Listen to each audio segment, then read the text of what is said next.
جیسے ہی حضرت عمر پر حملہ کیا گیا، حضرت عمر زمین پر گر گئے اور ان پر حملہ کرنے والا فیروز مسجد سے بھاگنے لگا، لیکن جیسے ہی مسلمانوں نے اسے پکڑ لی، فیروز نے اسی خنجر سے اپنا گلا کاٹ دیا، جس کے بعد مسلمان حضرت عمر کو اٹھا کر ان کے گھر لے کر آئے۔ لیکن گھر پہنچتے جب انہیں کھجور کا پانی اور دودھ پلایا گیا تو وہ ان کے معدے میں جانے کے بجائے ان کے زخموں سے باہر آنے لگا۔ یہ دیکھ کر حضرت عمر کے ڈاکٹر نے انہیں کہا کہ یا امیر المومنین، اللہ کو یاد کریں،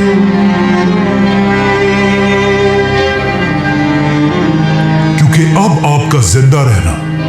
امپاسبل ہے۔ اب جب حضرت عمر نے اپنے ہی موت کی خبر سنی تو وہ اس سوچ میں پڑ گئے کہ مسلمانوں کی اس خلافت، جو دنیا کی سب سے بڑی سپر پاور تھی، کا نیا خلیفہ کون ہوگا۔ تو اب حضرت عمر سے ان کے منسٹرز، جنرلز اور بڑے بڑے صحابہ آ کر ملنے لگے اور سب مل کر حضرت عمر کو اسلام کے تیسرے خلیفہ کے بارے میں اپنی رائے دینے لگے۔ تو سب سے پہلے ایک آدمی نے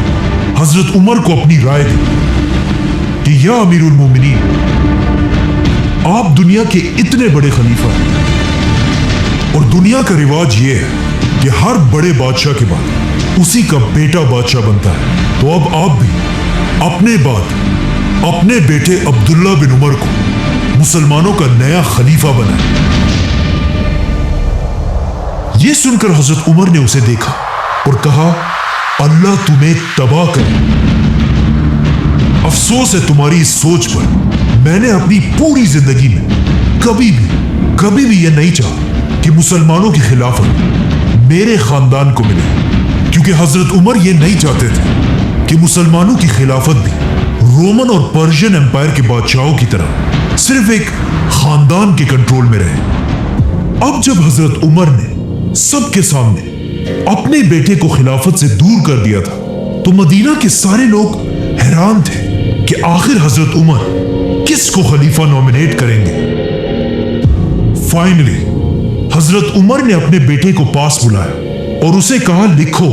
میں اپنے بعد صرف 6 لوگوں کو مسلمانوں کا خلیفہ بننے کے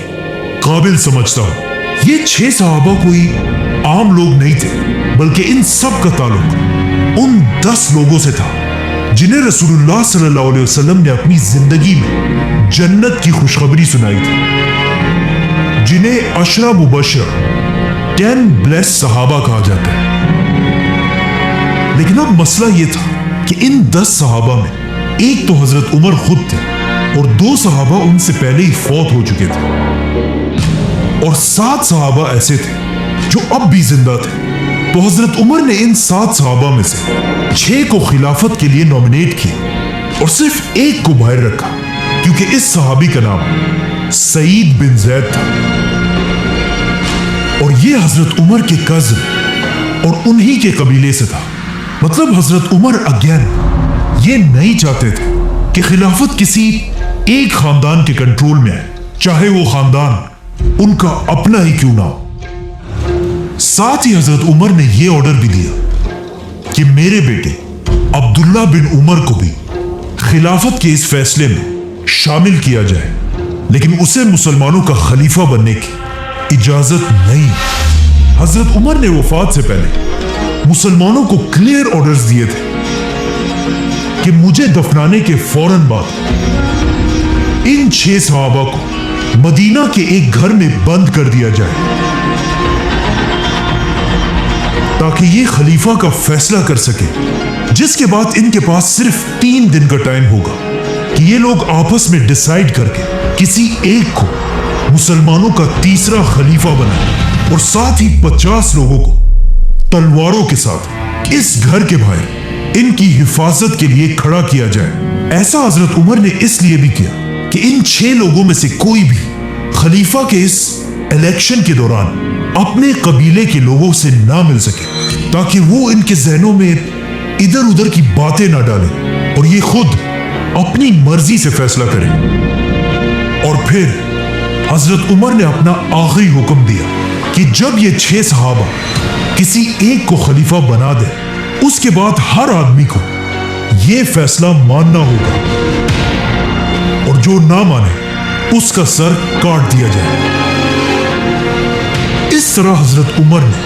مسلمانوں کی تاریخ کے پہلے الیکشنز کا سسٹم بنایا، اور صرف مسلمانوں کے نہیں بلکہ یہ دنیا کے سب سے پہلے الیکشنز میں سے ایک تھا۔ تو اب یہ سب کرنے کے بعد حضرت عمر نے آنے والے نئے خلیفہ کو اپنی آخری ایڈوائس دی۔ اے مسلمانوں کے نئے خلیفہ، ہمیشہ اللہ سے ڈرتے رہنا، مہاجرین اور انصار کا خاص خیال رکھنا، تمہاری خلافت میں رہنے والے نان مسلمز کی ایسی حفاظت کرنا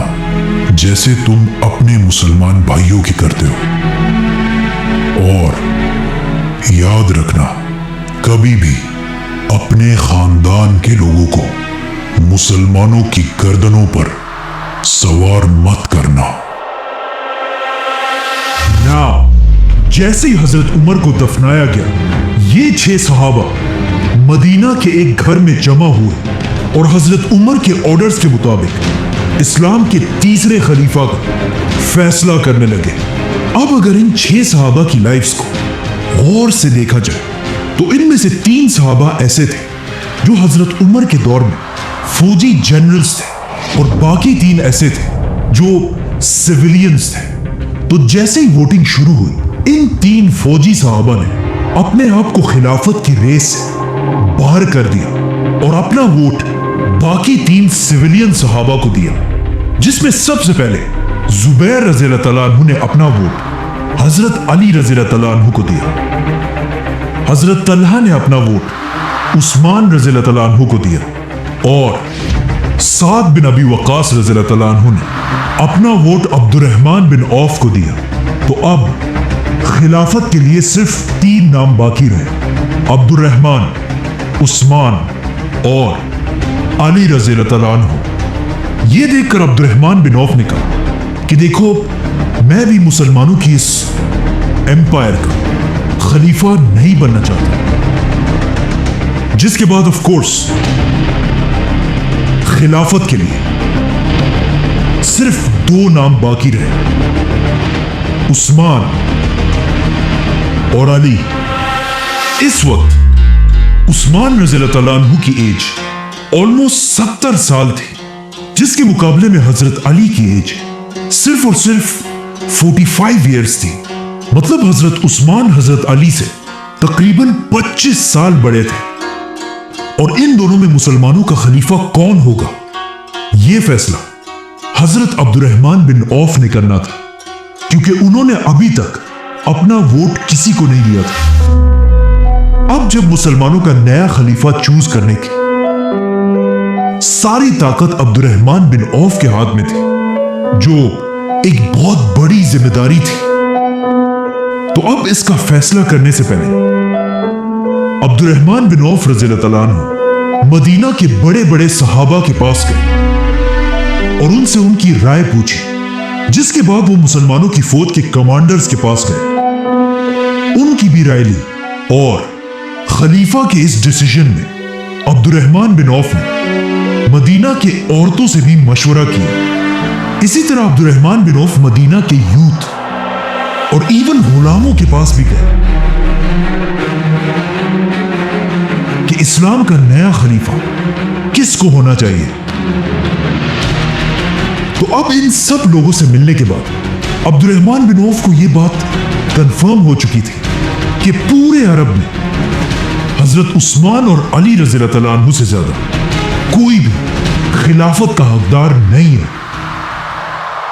لیکن ان سب لوگوں سے بات کرنے کے بعد